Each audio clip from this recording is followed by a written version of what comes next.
안녕하십니까 구독자 여러분. 오늘은 2023년도 5월 14일입니다. 오늘은 화물차 번호판 시세에 대해서 먼저 인터뷰를 진행해 보도록 하겠습니다. 대표님 본인 소개 좀 해주세요. 예, 안녕하세요. 전국구 염령 갈산상사 이원복입니다. 대표님, 예. 화물차 사태가 좀 해결의 기미는 좀 보이나요? 전혀 기미는 보이지 않고 옛날로 다시 돌아가는 것 같아요. 뭐 정부하고 접촉은 계속 있는 걸로 알고 있는데 진정 상황이 없으니까 화물차 번호가 옛날로 다시 돌아가고 있는 지금 추세예요. 예. 그러면 운수회사들이 옛날에 뭐 불법으로 하는 행태도 좀 개선이 된 게 있어요? 개선되는 척 하다가 다시 요즘은 다시 임대 번호판을 쓰면은 또 수수료나 관리비 명목으로 돈을 또 음성적으로 주고받고 하는 시대가 다시 돌아왔어요. 결국은 뭐 해결은 안 되고 더 음성적으로 일이 진행되는 그렇죠. 거죠. 잘못 건드려 놨죠. 건드려 놨으면 그걸 끝장을 봐야 되는데 살짝 맛보기만 해놓고 빠지니까는 더 화물시장이 이상한 쪽으로 흘러가고 있어요. 그럼 물동량은 좀 증가하는 추세인가요? 물동량도 역시 마찬가지로 경기가 지금 바닥을 찍었고 계속 더 떨어지고 있는 상황이에요. 전년도에 비하면은 전년도의 3분의 2 정도도 안 될 거예요. 그러면 소형, 중형, 대형 중에 가장 타격을 입는 거는 어떤 분야의 그 화물차들인가요? 개인 중형이죠. 개인 중형이 아무래도 소형보다는 좀 물건을 더 싫잖아요. 그 계통에 물동량이 없으니까 더 지금 힘들어지는 거예요.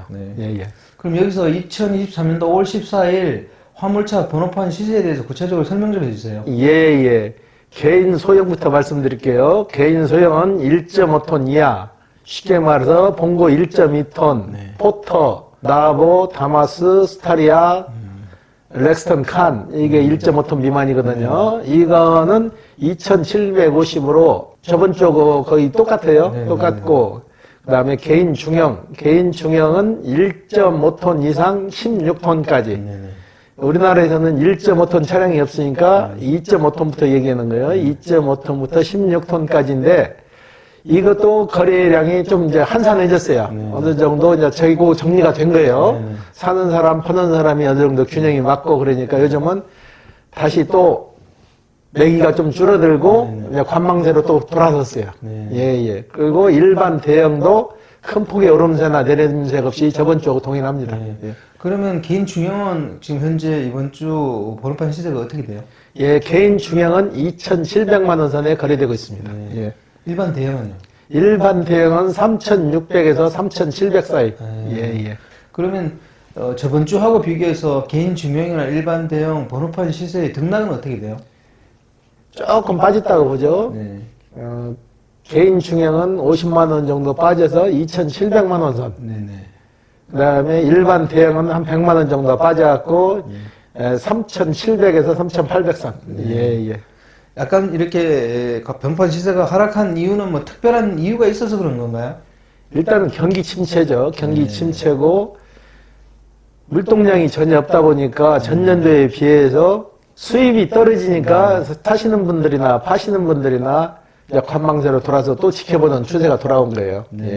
개인 소형은 왜 가격이 이렇게 확 안 오르고 계속 한 2,750에 이렇게 머무르고 있는 거죠? 당분간 개인 소형도 관망세로 돌아섰는데 일단은 신차 때문에 그래요. 신차 영향이 커요. 신차가 원활히 공급이 되면은 우리나라 주 소형이 포터잖아요. 포터나 봉고인데 이 차량을 신청하면 거의 1년 이상 소요가 돼요. 그러니까 물동량 공급이 안 되는 거죠. 차량이 공급이 안 되는 거죠. 차량 공급이 안 되니까 가격도 쉽게 오르지 못하는 거예요. 차량 신차의 공급이 이렇게 늦어지는 거죠?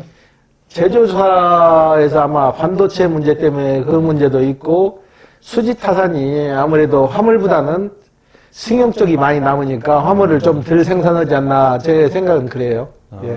그러면 신차 공급이 원활해지려면 언제까지 좀 기다려야 돼요?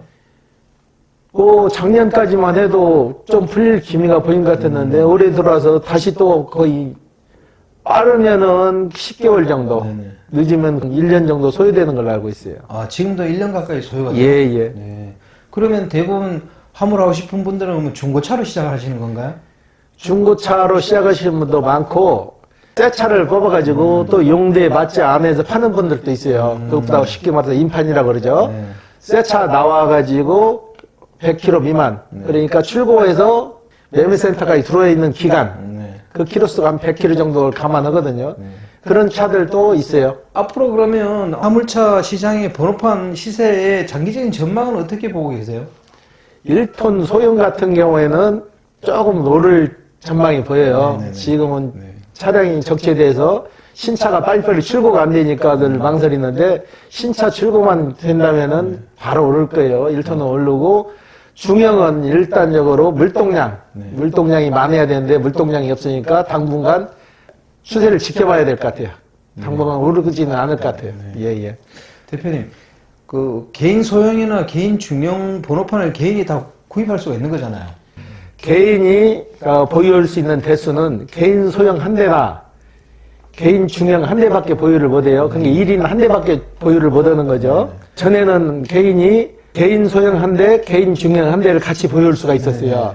근데 법이 바뀌어서 1인 한 대밖에 안 되는데 2대, 3대를 보유할 수 있는 방법은 이삿짐 센터 있죠? 이삿짐 센터는 가능해요. 이삿짐 센터는 개인 소형, 개인 중형, 사다리까지 보유할 수가 있어요. 예. 왜 이걸 물어보냐면 지입차 사기 같은 거 보면 회사에 지입을 들어가서 사기를 당하는 경우가 있잖아요. 예. 그래서 아니 그냥 개인이 사서 일을 하면 안 되나 싶어서 물어봤습니다. 예. 아무래도 자본력 차이죠.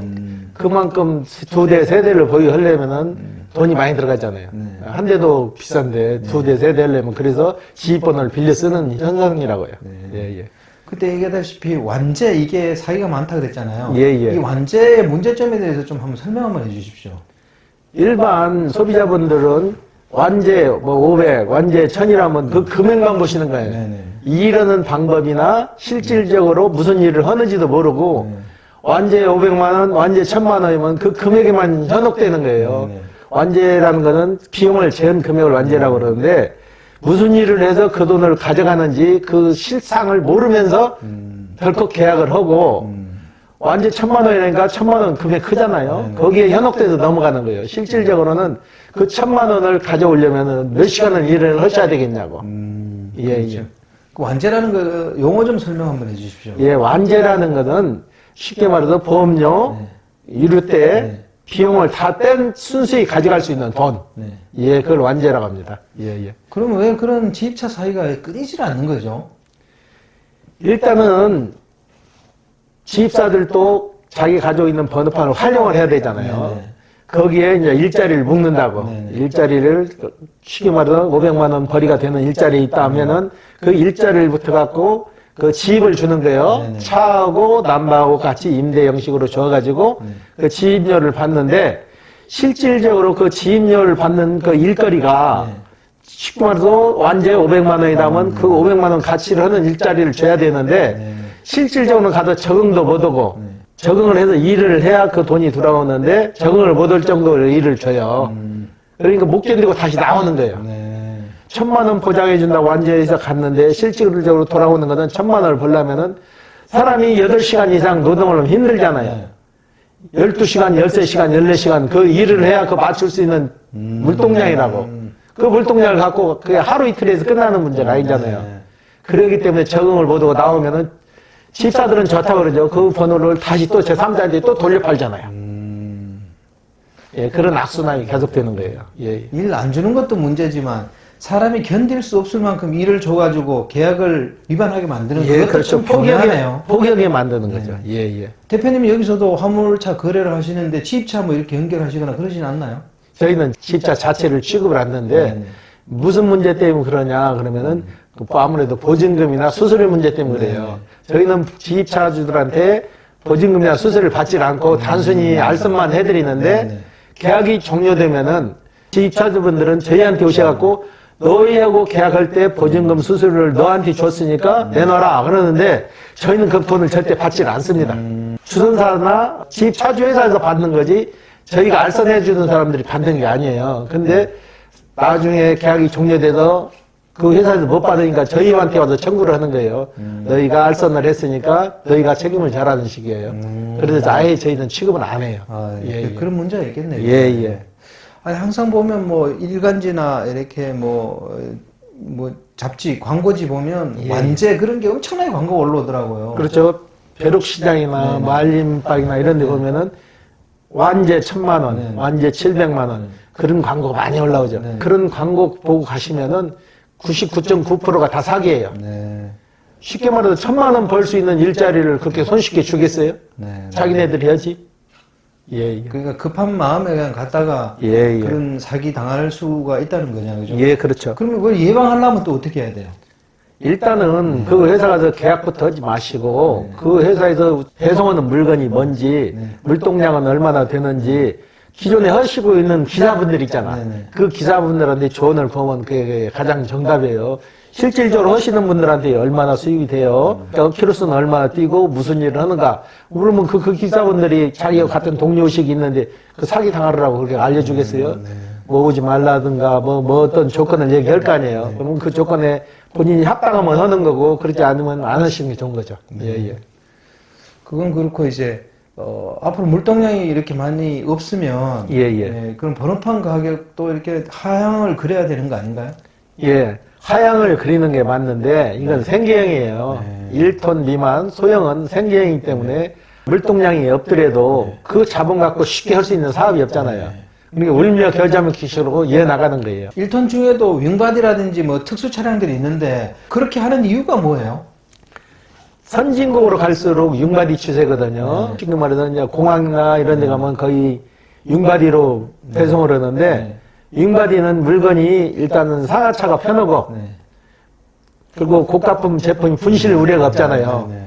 그리고 윙이 다 덮고 있기 때문에 물건 보호가 잘 되고 네. 그래서 융바디를 선호하시는 거예요. 예, 예.